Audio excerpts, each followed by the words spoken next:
Hai, Assalamualaikum, what's up everyone, Zulfikar here, you're watching ZFan Channel. So guys, pada video kali ini saya akan unbox earbuds keluaran terbaru daripada Soundpeats, iaitu Soundpeats Sonic. Soundpeats ni antara manufacturer earbuds yang agak famous. Kebanyakan audiophile memang minat dengan brand Soundpeats sebab dia punya sound quality dia memang bagus. Dan juga harga pun bukan harga Yahudi sangat lah. Dia harga dia memang untuk marahan lah, boleh dikira untuk harga marahan punya lah. Antara key features untuk earbuds ni, dia menggunakan chipset Qualcomm yang terbaru QCC 3040. Dan ada pelbagai jenis feature yang kita boleh dapat menggunakan, antaranya CVC noise cancelling dengan pelbagai jenis audio codec yang boleh kita guna pakai. Seterusnya dia support Qualcomm Apex Adaptive, di mana adaptive ni dia membantu dari segi latency, energy efficiency. Apex Adaptive still boleh back compatible dengan basic punya Apex. Seterusnya earbuds ni pun ada gaming mode punya ni. So dengan adanya adaptive ni, dengan gaming mode dia dapat beri the best experience lah ketika korang main game. Dan seterusnya yang paling mantul pula, dia punya battery life dia. Kita sebelum ni memang tahu yang antara earbuds yang mantul dari segi bateri ni adalah Predator QCC 010. Itu memang bateri memang mantul, tapi ni pun boleh tahan mantul juga. Jadi Soundpeats claim yang Sonic punya model ni dia boleh bertahan sekali guna selama 15 jam. 15 jam nak pergi mana? Dia punya chipset tu memang sangat bantu dari segi energy efficiency. So guys, walaupun mari kita unbox Soundpeats Sonic ni, dan seterusnya saya akan ceritakan dari segi features dia macam mana, dia punya performance dia, sound quality macam mana, dia punya gaming performance dia macam mana, dan pros and cons untuk Soundpeats Sonic ni. So walaupun mari kita unbox.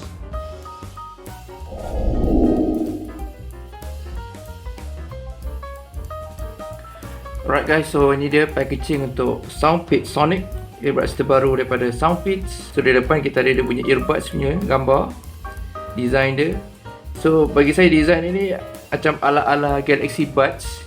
So kalau kita tengok sini di depan, kita ada dia punya chipset dia, Qualcomm QCC 3040, chipset yang antara yang latest. Yang sini dia support Qualcomm Apex Adaptive.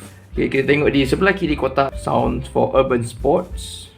So okay, itu belah kanan. Sebelah kiri kotak sini dia punya charging case, dan dia punya information lain daripada website semua.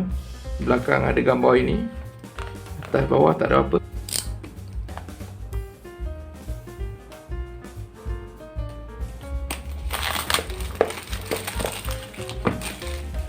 Slide ke atas.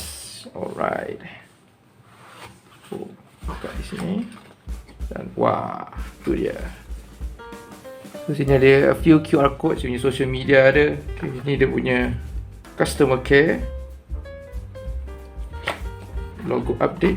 So ini logo lama dia, ni logo terbaru. Ini ada charging tips. So diingatkan, charging case ni seeloknya korang menggunakan power brick 5V dengan 1 ampere. Kalau korang guna lebih, dia akan effect dia punya battery life untuk charging case tu. So keep that in mind.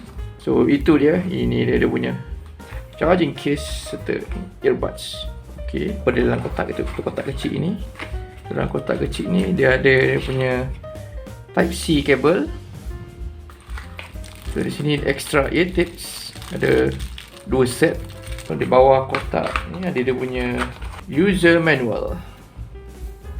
So apa kata, okay, tengok earbuds Soundpeats Sonic. Material dia buat pada plastik. Okay, kita tengok di atas sini dia punya Soundpeats punya logo. Soundpeats punya logo. So, di depan ni tak ada apa-apa di sini. So di belakang kita ada punya Type C port. Ini ada dia punya LED indicator. So di bawah ada few information lain. So, mari kita buka. Wow. So ini earbuds dia. Kita cabut. So seperti saya cakap tadi, design dia macam ala-ala Samsung Galaxy Buds. Ni ala 3 segi macam ni. So kalau kita tengok di keliling earbuds ni, ni dia punya ear tip boleh ditukar. So ni dia punya charging pin untuk charge. So depan ni ni jenis button click, bukannya jenis touch, jenis button click. So design dia sangat simple, jenis ergonomic fit punya design, ikut bentuk kita punya telinga. So di dalam ni dia punya charging case dia. Sini ada dia punya LED indicator, ni punya pin, dan di sini pun ada pula dia punya tulisan sound pitch. Keseluruhan semua buat pada plastik. Bagi saya material dia okey lah, not bad lah. Tak adalah macam rasa murah sangat. Okey lah, not bad lah dari segi build quality dia, walaupun dia buat pada plastik. Earbuds ni memang ada lampu LED sini. Ini menunjukkan sekarang dia tengah pairing mode. Dia akan berkelip-kelip macam ni. So kalau kita masukkan, so sekarang ni LED indicator dia menunjukkan dia tengah cas. Okay, sekarang ni dia berwarna merah keorenan, tengah cas. Kalau kita keluarkan, so dia akan bertukar warna putih, dan ini pun berkelip-kelip untuk menunjukkan dia sedang pairing mode.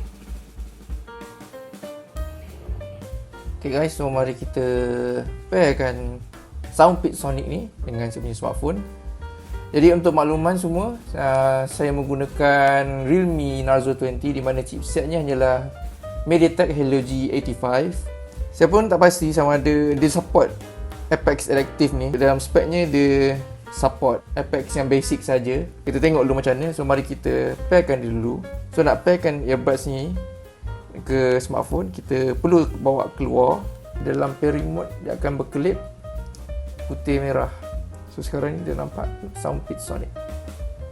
Pairkan sahaja kerana dah connected. So kalau dah connect, dia akan berwarna macam ni. So daripada sini kita tengok dia support Apex basic saja.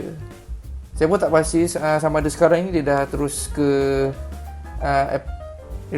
Apex Adaptive ke atau tidak. Sebab kalau kita check di developers option, sekarang ni dalam Apex Audio, yang basicnya Apex Audio. Okay, sekarang ni dia masuk ada Apex Audio, Adaptive Audio. So apabila keluar balik pun masuk balik semula, dia tukar balik ke Apex Audio. So saya tak pasti sama ada dia dah connect, sebabkan yalah, ni pun pakai chipset MediaTek saja. Kebiasaannya kalau smartphone yang gunakan chipset Snapdragon, dia akan tulis di sini, dia akan tulis di sini Apex Adaptive. So kat sini dia tak ada tulis pun, tak ada tulis langsung. Cuma di dalam ni saja yang menunjukkan dia dah Apex yang basic saja. Mungkin korang tertanya, adakah LED di earbuds ni akan sentiasa menyala? Sebenarnya tak. Dia akan menyala bila kita tak on, bila kita tak play any music ke apa-apa. So kalau kita play music, misal kata macam ni, kita play music, dia akan tutup lampu dia. So kalau kita pause, dia akan berkelip semula. Dia akan menyala saja bila kita pause audio kita, dan bila kita play semula, dia akan tutup lampu dia. Dari segi control button untuk earbuds ni, semua korang boleh control semua. Music boleh control, volume boleh control, answer call, apa lagi, gaming mode, next song pun boleh. So sebagai contoh, untuk lagu kita play, kita tekan sekali. Okay. Kalau nak boleh tekan belah kanan 2 kali. Kalau nak turunkan volume, belah kiri 2 kali. Kalau nak next song, tekan di sebelah kanan earbud ni selama 1.5 second. So dia akan turun next song. Nak back pun sama, 1.5 second. So kalau korang nak call Google Assistant 3 kali. So sekarang ni dah keluar. Kalau nak masuk ke gaming mode, di sebelah kiri selama 3 kali. Nanti ada bunyi, ada akan bunyi game mode. Kalau nak keluar pun tekan ni 3 kali juga.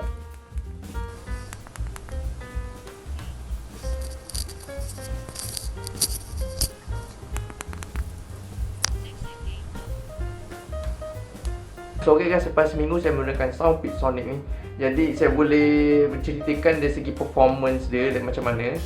So yang pertama, saya startkan dengan dia punya calling performance dia. So dalam spesifikasi Soundpeats Sonic ni, dia memang support CVC 8.0 noise cancelling. Memang dia memang tak ada masalah dari segi untuk calling punya performance. Kalau korang buat panggilan di keadaan bising macam mana pun, suara korang akan tetap lebih jelas sebabkan adanya software CVC ni. Jadi no surprise there, the performance untuk calling memang superb.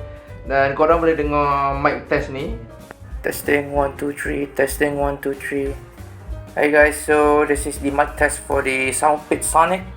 And let me know what you guys think about the sound quality. Testing 1 2 3. Testing 1 2 3. Testing 1 2 3. So next dari segi dia punya design dia saya agak mixed feeling juga sebab harga pun ditawarkan dalam RM200. Harga 200 ni pun kira mid-range punya earbuds. Keseluruhan material earbuds ni memang buat pada plastik. Ianya solid lah juga. Kalau kita tekan ni, ketuk ni pun tak ada lah terasa kosong sangat, rasa solid jugalah di tangan. Tapi saya boleh katakan dari segi design material dia memang average sajalah, tak adalah macam terlampau ada wow factor sangat. Design earbud ni kira saya boleh kata simple, memang very small design, kecil saja di tangan. Dan dia punya design bentuk pun ada shape di sini, jenis ergonomic design. So kalau kita pakai di telinga pun memang fit nicely. Cuma dari segi dia punya ear tip dia ni, saya rasa macam dia terlampau panjang sedikit lah. So macam bila kita pakai di telinga tu akan menusuk ke telinga sedikit lah. Jadi ada beberapa recommendation daripada pengguna-pengguna pun dia recommend untuk gunakan ear-tip yang jenis foam. Jadi dia dapat mengurangkan kesakitan ketika kita pakai earbuds ni lah. So far saya pakainya pun yang small lah, ni paling kecil lah, ear-tip paling kecil. Dan saya pakai pun untuk first few hours okey lah. Bila dia dah lama sikit tu kita akan terasa tak selesa sedikit lah. Design ear-tip je lah, tapi overall designnya ni semua okey. Dan jenis button pun sangat responsif, ada LED light di sini. Bagi saya design dia okey saja, cuma dia kacau dekat bahagian ear-tip sajalah. So seterusnya dari segi dia punya sound quality dia, saya boleh katakan saya ada mixed feeling dengan sound quality. Jadi saya mulakan dengan dia punya sensitivity dia ataupun kekuatan bunyi earbuds ni. Kekuatan dia ni tak tinggi mana. So saya tengok dalam spek pun sensitivity dia dalam lebih kurang 94 decibel. So agak rendah jugalah. Macam contoh Predator pun tak silap saya 104 decibel. Bila saya dengar earbuds ni dalam kekuatan 70% memang rasa slow sangat. Bila saya pakai Predator QCC010 tu memang 78% tu dah kira kuat dah. Ini pun saya nak kena full volume baru dengar muziknya. Kekuatan bunyi dia memang ni lebih slow sedikit. So kalau nak dengar lebih kuat pun kena 90 ke 100 baru rasa shock sikit dengar lagu. So seterusnya dari segi dia punya frekuensi bunyi, dalam iklan Soundpeaks ni dia orang claim katanya ianya ada monstrous bass. Saya pun okey, sesuai untuk bass head punya lah. Tapi bila saya dengar, saya agak kecewa jugalah. Dia punya sound, dia punya bass taklah teruk, dah kata teruk. Dia biasa je. So kalau saya compare dengan ZNT GamePod, saya pun bass dia pun lagi kuat rasa daripada yang ni. Saya tak kata yang bass dia tak bagus, bass dia okey saja. Dia bila saya dengar lama, saya boleh katakan dia punya sound quality dia more to balance punya sound saja. Jadi dia nak claim monstrous bass tu agak tipu jugalah kot rasanya. So saya try lagu lain pula. Saya try lagu yang jenis more to vocal, more to rock punya lagu lah, jenis yang guna high treble punya. So saya rasa okey lah bila dengar lagu jenis rock semua tu, dapatlah dengar dia punya detail gitar riff semua tu. Tapi saya rasa this earbuds more to balance sound. Bass okey, mid sound pun okey dengar, memang jelas. Segi treble pun okey juga. Jadi kalau comparekan dengan Predator pun ni menang lagi lah. Harga pun lebih mahal sikit. Jadi malu lah kalau harga ni lagi mahal daripada Predator, ni kalah. Jadi dia punya sound quality memang okey. Cuma dia punya claim pasal bass tu memang tipu lah. Dia bass tak adalah deep sangat pun. Jadi earbuds ni memang sesuai untuk orang yang jenis layan lagu-lagu yang jenis balance, yang nakkan adanya vocal, treble pun sedap, bass pun sedap. Jenis balance okey lah, ni memang sesuai lah untuk korang. Dan earbuds ni pun dilengkapi dengan chipset QCC3040. Memang jenis mid-range punya earbuds chipset. So memang chipset ni memang support Apex punya codec. Dan korang pun boleh dengar high quality punya audio dengan adanya Apex punya audio codec. Biasa saya akan try dua device. Saya akan try Android dengan satu iOS. So yang biasa Android, saya guna Realme Narzo 20. Dia punya chipset pun MediaTek tapi still dia support Apex basic punya. Dan yang ni pula saya guna iPhone 7 Plus. 7 Plus memang kita sedia maklum iOS memang tak support Apex punya audio codec, just AAC dan SBC saja. Dan saya terdengar pun okey saja, saya tak ada rasa macam teruk sangat pun. Saya ada baca ada beberapa artikel pun mengatakan AAC audio codec untuk iOS pun sebenarnya dah cukup mantap. Saya still enjoy menggunakan earbuds ni walaupun saya guna iPhone. So guys, seterusnya dari segi gaming mode dan latency. So memang earbuds ni memang dilengkapi dengan gaming mode. Tambahan pula memang earbuds ni pun support Apex Adaptive. Jadi mesti korang tertanya kan, sebabkan dia support Apex ni, adakah device korang support ke tak support? Tapi surprisingly, saya dah try dua-dua. Saya guna iPhone 7 Plus dan Realme Narzo 20. Dua-dua memang tak support Apex Adaptive. Yang ini pula tanpa pula 7 Plus ni pun Bluetooth 4.2 yang lama punya. Dan saya on punya gaming mode, saya memang agak terkejut kan. Surprisingly dia punya gaming mode dia memang mantap walaupun korang punya device tak support Apex Adaptive. Jadi saya gunakan dua device dan dua-dua ni saya main game memang latency dia hampir-hampir tak perasan. Sebelum ni saya ada review GamePod ni, memang mantap gila dia punya gaming mode dia. Compare dua-dua ni macam tak ada beza sangat. Macam dua-dua perform in the same fashion. Memang okey lah. Ini memang saya rasa gaming mode dia memang okey. Memang mantap gila dia punya gaming mode dia. Walaupun korang punya device tak support adaptive. So terusnya dari segi battery life punya performance memang better. Ni pun mantul jugalah battery life dia ni. Charging case dia punya kapasiti cuma 400 mAh, tapi earbuds dia, satu earbuds tu sebesar 70 mAh punya kapasiti. Dan dia katakan sekali pakai earbuds tu boleh bertahan selama 15 jam. Yang menyebabkan dia dapat bertahan lama ni, satu lagi sebab chipset dia QCC 30.0 memang dia support low consumption energy. So memang dia dapat optimize battery life untuk earbuds ni. So sebab tu dia dapat 15 jam sekali penggunaan. Saya try main game dalam sejam lebih, sejam setengah macam tu lah. Dan bila saya keluar, saya tengok battery life dia tak turun 100. Mantul gila.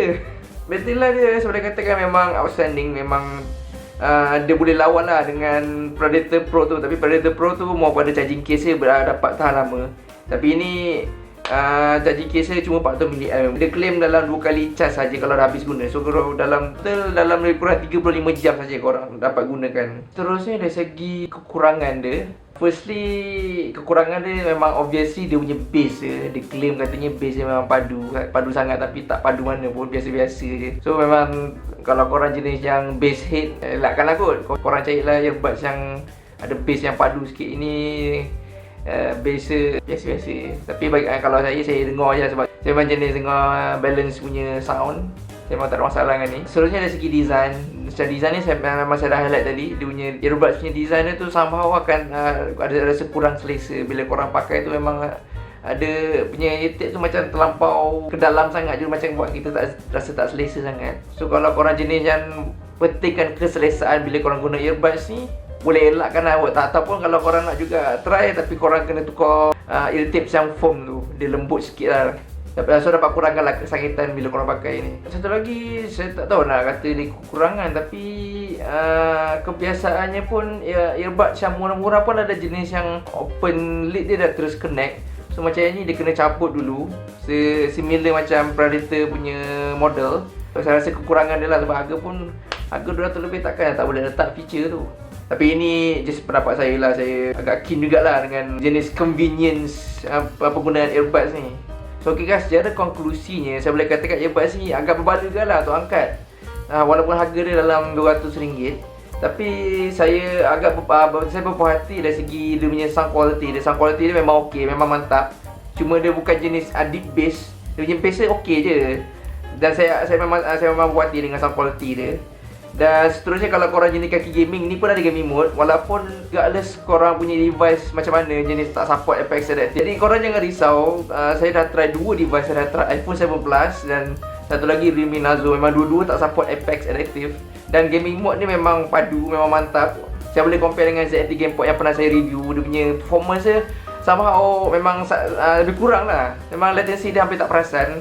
So saya boleh katakan memang ni bagus untuk gaming. Tambah pula dia punya battery performance memang sangat superb. 15 jam sekali guna. So memang korang untuk buat gaming ke, nak tengok music, nak movie marathon ke, dengan music berjam-jam, memang tak ada masalah. Bateri dia memang tahan lama. Kalau korang ada extra cash untuk RM200, korang bolehlah angkat Sonic ni. So alright guys, that is all for this unboxing and review for the Soundfit Sonic. And if you guys like this video, please give a thumbs up and share this video. And if you guys haven't subscribed to my YouTube channel, please do so, that will be much appreciated.